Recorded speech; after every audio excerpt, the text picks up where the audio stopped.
তো আজকে আমরা দেখতে পাচ্ছ আবার রাস্তায় বেরিয়ে পড়েছি, আর রাস্তা থেকে ভিডিওটা শুরু করে ফেলেছি একদম। আজকে যাচ্ছি কোথায় আমরা? আসলে যেটা হয়েছে যেটা হচ্ছে গত দুদিন আমরা ভিডিও আনতে পারিনি, কারণ অ্যাকচুয়ালি আমরা এত কাজের প্রেসারে ফেসে গেছিলাম যে ভিডিওটা এডিট করতেই পারছিলাম না।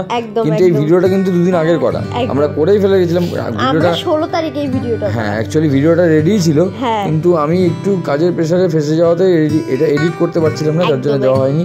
তো তার জন্য সরি। আর যেটা দেখেছো আমি কথায় কথায় ভুলেই গেছি, ভিডিওটা স্টার্ট করে দিয়েছি, ইন্ট্রোটাই তো ভুলে গেছি। তো hey guys, welcome back to our channel. তো তোমরা কেমন আছো? আশা করছি খুব ভালো আছো। আর আমরাও দেখতে দেখতে পৌঁছে গেছি কোথায়?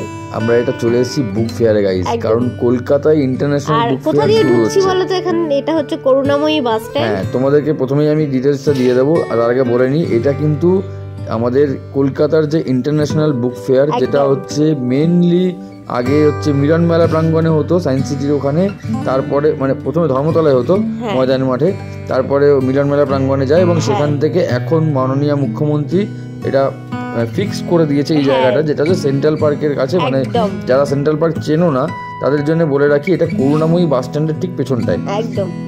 তো এখানে আসতে গেলে যেভাবে আসতে হয় ডিটেলসটা আমি আগে বলে নিই।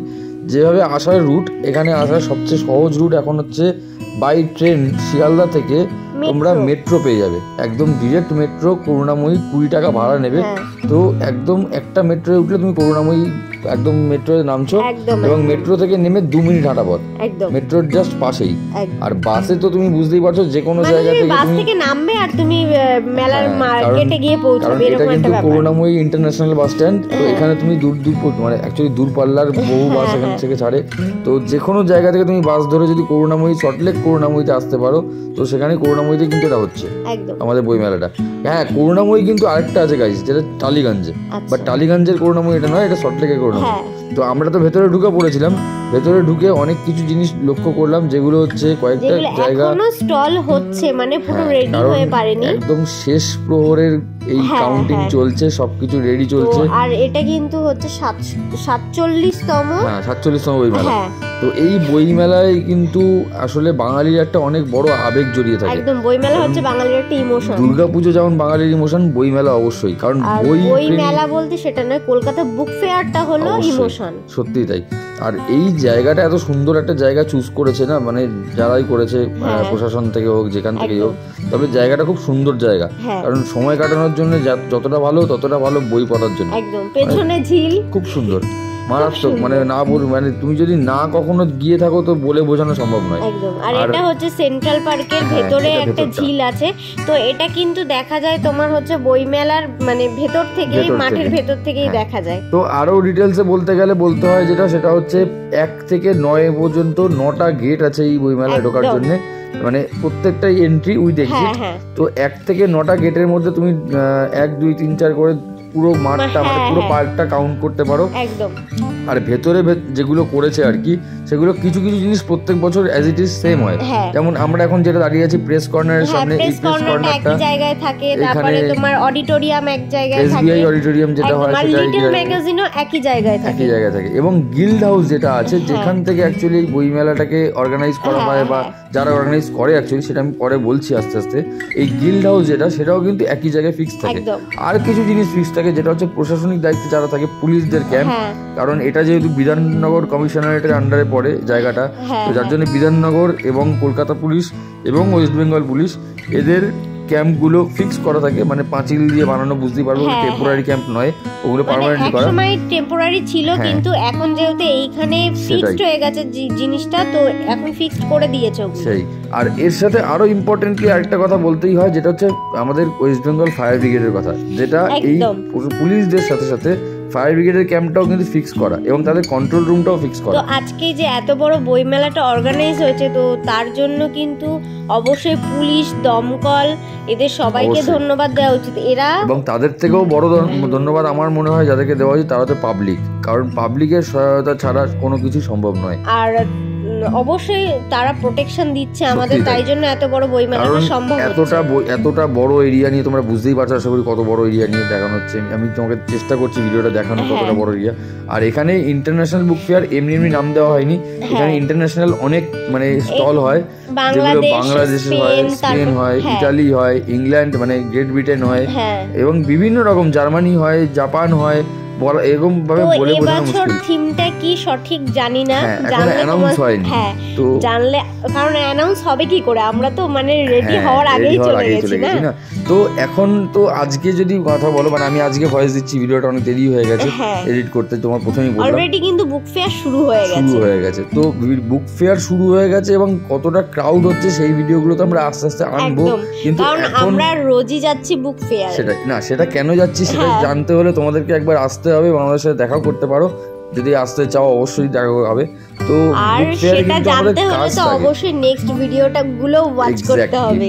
আর এটা কিন্তু গ্রেট ব্রিটেনের ক্যাম্পের পাশে, মানে ইউনাইটেড কিংডম ক্যাম্প যেটা হয়েছে, স্টল যেটা হয়েছে, প্রত্যেক ইন্টারন্যাশনাল কান্ট্রির স্টল হয়, তোমাকে প্রথমেই বললাম, যেহেতু এটা ইন্টারন্যাশনাল বুক ফেয়ার। আর এবার প্রায় 1100 স্টল বসেছে, যেখানে অন্যান্যবার 900টা স্টল বসে, এবার সেখানে বাড়িয়ে 1100টা করেছে। আস্তে আস্তে দিন দিন এটা বাড়ছে, কারণ বাঙালির ক্রেজ বাড়ছে, বই পড়ার প্রতি আবেগ বাড়ছে, বেড়ে যাচ্ছে। আর তো এই হচ্ছে পত্রভারতী, এটা হচ্ছে পত্রভারতীর বড় স্টল। এই স্টলটায় আমি একটু ঢোকার চেষ্টা করছিলাম, কারণ ভেতরে দেখছিলাম প্রচুর বই গিজগিজ করছে, মানে ওরা অর্গানাইজ করছিল আর কি বইগুলো। ওরাও মানে যেহেতু তোমাদেরকে প্রথমেই বললাম যে এটা একদম শেষ সময় চলে এসেছে, কারণ আর হাতে সময় নেই, কারণ আমরা ভিডিওটা বানিয়েছি একদিন আগে। তো একদিনের মধ্যে পুরো ব্যাপারটা কতটা এলোমেলো হয়ে আছে সেটাকে অর্গানাইজ করাটা মুখের কথা নয়।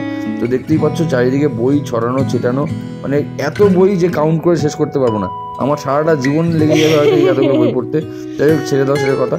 তো এই বইগুলো দেখে আমার খুব মানে লোভ হচ্ছিল যে আমি এখান থেকে একটা বই যদি কিনতে পারতাম, কিন্তু এখনো তো মেলা শুরুই হয়নি। তো অবশ্যই আস্তে আস্তে তোমরা দেখতে পাবে, আমি দেখাবো, চেষ্টা করবো যে কটা বই কিনলাম না কিনলাম।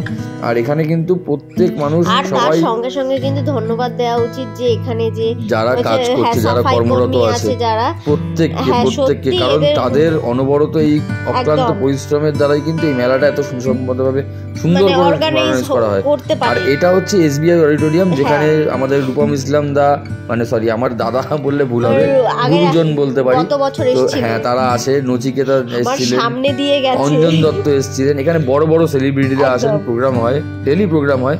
তো তোমাদের কিন্তু সময়টা সন্ধ্যাবেলাটা বিশেষ করে খুব সুন্দরই কেটে যাবে। আর এই হচ্ছে দেশ পাবলিশিং এর কথা বলতে গেলে আরেকটা কথা সবার প্রথমে বলতে হয়, এই গিল্ড হাউসের প্রেসিডেন্ট যে আছে, মানে তোমার বইমেলার মধ্যমণি, একদম সত্যি কথা, এক কথায় বলতে গেলে তাই। কারণ এখানে অ্যাকচুয়ালি আমি তোমাকে দেখানোর চেষ্টা করছি আর তোমাদেরকে, এই সুধাংশু মানে আমাদের যে মাননীয় সুধাংশু শেখর দে যে আছেন, তো এই সুধাংশু শেখর দে মহাশয় মেলার এই গিল্ড হাউসের প্রেসিডেন্ট, যিনি অ্যাকচুয়ালি এই পুরো বুক ফেয়ারটা অর্গানাইজ করেন। তো বুঝতেই পারছো এটা একটা বেসরকারি সংগঠিত মেলা, তো সরকারের অনুপ্রেরণায়, সরকারের অনুমোদনে এই জিনিসটা হয় যদিও, তবে এখানে কিন্তু অনেক রকমের এত মানুষ গ্যাদার হয়, এত পাবলিশার্স গ্যাদার হয়, এত পাবলিকেশন প্রেস গ্যাদার হয়, তো এত কিছু একসাথে কম্প্রোমাইজ করা জিনিস, মানে সরি কম্প্রোমাইজ নয়, মানে অর্গানাইজ করা, আমি এত এক্সাইটেড না বইমেলাকে নিয়ে, তো আস্তে আস্তে গুলিয়ে যাচ্ছে। তো এই করতে করতে আমাদের সন্ধ্যে হয়ে গেছিল, আর সন্ধ্যে হয়ে যাওয়ার পর দেখলাম ওদের কাজের কিন্তু কোনো শেষ নেই, আর এরা সারা রাত কাজ হবে, কথা অক্লান্ত বলছিলাম পরিশ্রম করে যাচ্ছে গাইস। মানে সত্যি বলতে গেলে আমার নিজের দেখে খুব একটা এরকম লাগছে যে আমরা একটুখানি কাজ করলে হাঁপিয়ে যাই, কষ্ট হয়ে যায়, কিন্তু এরা দেখো মানে নিরলস ভাবে মানে কন্টিনিউ কাজ করে যাচ্ছে। ঠান্ডা ছিল, প্রচন্ড ঠান্ডা, তাই। আর ওই যেহেতু তোমাদের ঝিলটা দেখালাম, একদম ঝিলের পাশে খুব উত্তরে হাওয়া দিচ্ছে, কনকনে ঠান্ডা, আর এখানে কিছু একটা থিম বানানোর চেষ্টা হচ্ছে, তবে আরেকটা জিনিস আমার খুব ভালো লাগে এখানে বইমেলায় প্রত্যেক বছর, যেটা হচ্ছে গাছ। এই বইমেলায় প্রত্যেক বছর প্রচুর ধরনের গাছ আনা হয়, সাজানো হয় জায়গাটাকে, কিন্তু খুব খারাপ বিষয় কি জানো তো, একটা খারাপ বিষয় হচ্ছে এই গাছগুলো না মেলার পরে গিয়ে অযত্নের কারণে মরে যায়, তো যেগুলো আমার মনে হয় খুব যত্ন নেওয়া দরকার। আর এখানে জাগো বাংলার একটা স্টল হচ্ছে, আর দেখতেই পাচ্ছ কনস্টিটিউশন অফ ইন্ডিয়া, মানে আমাদের ভারতীয় আইন সম্বলিত এখানে কিছু একটা তৈরি হচ্ছে, সেটা এখনো যেহেতু তৈরি হয়নি, মেকিং প্রসেসে আছে, যার জন্য বোঝা যাচ্ছে না, আমরা নিজেরাও বুঝতে পারছি না যে কি হচ্ছে না হচ্ছে। তো আস্তে আস্তে হোক, তারপর তো অবশ্যই আমরা আরো ভিডিও আনবো এখানে বইমেলায় কেন্দ্র করে, সেখানে তোমরা দেখতেই পাবে। আর এই জায়গাটা যেহেতু শুকনো খটখটে একটা জায়গা, তো এই জায়গাটাকে রেডিমেড যে ঘাস হয় না, ওই ঘাস দিয়ে জায়গাটাকে সুন্দর করা হচ্ছে।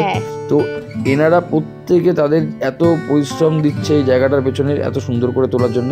আর এই চন্দ্রমল্লিকা কিন্তু আরো সৌন্দর্য বাড়ানোর জন্য চলে এসেছে আমাদের চন্দ্রমল্লিকা সেরা। তো এই চন্দ্রমল্লিকা গুলো দেখে কিন্তু তোমার কিন্তু হেভি লাগছিল, তাই না? সত্যি মানে এত সুন্দর সুন্দর, আর হলুদ মেরুন এই কালার গুলো দেখলেই যেন একদম মন ভরে যায়। ভাবছিল যে আমার বাড়িতে এটা আছে এটা আছে এটা আছে এরকম করছিল। আর সত্যি আমাদের বাড়িতে অনেকগুলো ফুল আছে। তো এই চন্দ্রমল্লিকা গাছগুলো দেখে আমার অনেক ভালো লাগলো। আর এখানে ওয়েস্ট বেঙ্গল পুলিশের ক্যাম্পটা তৈরি হচ্ছিল, তো ওখান থেকে বেরিয়ে তো আমরা চলে আসলাম গ্রিলড হাউস, যেখান থেকে আর কি সবকিছু অর্গানাইজ করা হয়। বা তোমরা যদি যে কোনো রকম ইনফরমেশনের জন্য তোমরা এইখানেই যোগাযোগ করতে হবে তোমাদের। আর যারা এখনো পর্যন্ত কোনোদিন বইমেলায় আসেনি, কারণ আমিও একটা বড় মানে অনেকটা বড় হয়ে যাওয়ার পরও আমার মনে হয়েছিল যে আমি বইমেলায় অনেকদিন আসিনি, মানে কখনোই আসিনি। তবে ফার্স্ট টাইম যেবার আমি বইমেলায় আসি সেবার আমার এই ভুলটা ভাঙে এবং আমার মনে হয় যে আমি কেন এতদিন আসিনি। মানে ওর মনে হতো যে শুধু বোধহয় বই মেলাতে শুধু মানে বই কিনতেই মানুষ যায়। আমার এই বিষয়ে নলেজ ছিল না, সত্যি বলতে তাই। আর অনেকের মনে হয় কোথা থেকে পেয়েছো? আমার পাল্লায় অবশ্যই, আর এটা স্বীকার করতেই হয়। আর অনেকের আমার মনে হয় এখন অনেকে এরকম আছে যাদের আমার মতো এই ধারণা আছে যে বই মেলায় মনে হয় শুধু বই পাওয়া যায় বা অন্য কিছু হয় না। তো বই মেলায় কিন্তু টোটাল ইম্প্যাক্ট একটা উৎসব অর্গানাইজ করা হয়। তো তোমরা যারা যারা এখনো পর্যন্ত কোনোদিন বই মেলায় আসোনি তারা অবশ্যই এসো। আর কলকাতা বুক ফেয়ারে তো অবশ্যই আসতে হবে একদম। আর এলে তো আমাদের সাথে দেখা হয়ে যাবে। একটা কথা বলি, মেলাটা শুরু হচ্ছে 18 তারিখ থেকে তোমার জানুয়ারির 31 তারিখ পর্যন্ত চলবে, দুপুর 12টা থেকে রাত্রি 8টা পর্যন্ত। তাহলে মানে টাইমটা একটু বেড়ে গেছে। আর এই যে মেট্রোটার কথা আমি তোমাদের বলছিলাম, যেটা শিয়ালদা থেকে ডিরেক্ট করোনামুখে আসা যায়, এটা হচ্ছে সেই মেট্রোর লাইনটাই। তো সুন্দর, মানে এক কথায় অসাধারণ যাতায়াত ব্যবস্থা, একদম নেমে যাবে, কোনো ব্যাপার নেই। আর এখানে একটা সেলফি কর্নার হয় যেটা এখনো তৈরি হয়নি, তো ওইগুলো তোমাদের দেখাতে পারতাম। তো ভিডিওটা আর লেন্দি করছি না, আজকের ভিডিওটা যেহেতু মেকিং প্রসেসে আছে, বইমেলা তৈরি হচ্ছে, তো তোমাদেরকে দেখালাম। কেমন লাগলো সেটা কমেন্ট করে জানিও। আর কারা কারা আসতে চাও, কারা কারা আমাদের সাথে বইমেলায় দেখা করতে চাও সেটাও কমেন্ট করে জানিও। আর ভিডিওটা কেমন লাগলো, যদি ভালো লেগে থাকে তো অবশ্যই এটা শেয়ার করো, লাইক করে দিও। আর আশা করছি তো পরের ভিডিওগুলো আরো বেশি সুন্দর করে আনতে পারবো। তাড়াতাড়ি চ্যানেলটাকে সাবস্ক্রাইব করে দিও। টাটা, দেখা হচ্ছে পরের ভিডিও।